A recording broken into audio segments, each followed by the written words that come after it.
Immediately you can feel the air circulating, like having the doors open on a windy day. It's pretty sharp. Looks like a pair of helicopter blades up there spinning around. It's quiet. It's not making a lot of banging around or racket. And it looks aesthetically pleasing in the hangar, so I don't have to drag it around an extension cord and plug it in next to me, so it's going to be a lot more user-friendly.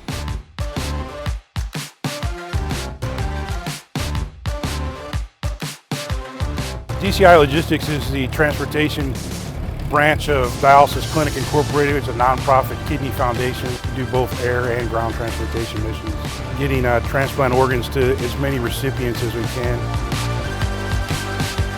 In the summertime, it gets up over 90 degrees outside.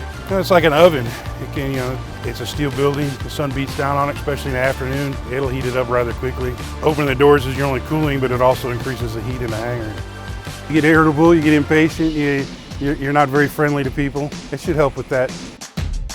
No, at least I'll always have a breeze. I don't have to go searching for one. It's going to be there, flip the switch, and I'll have a cool breeze to comfort me while I'm sweating on the airplane.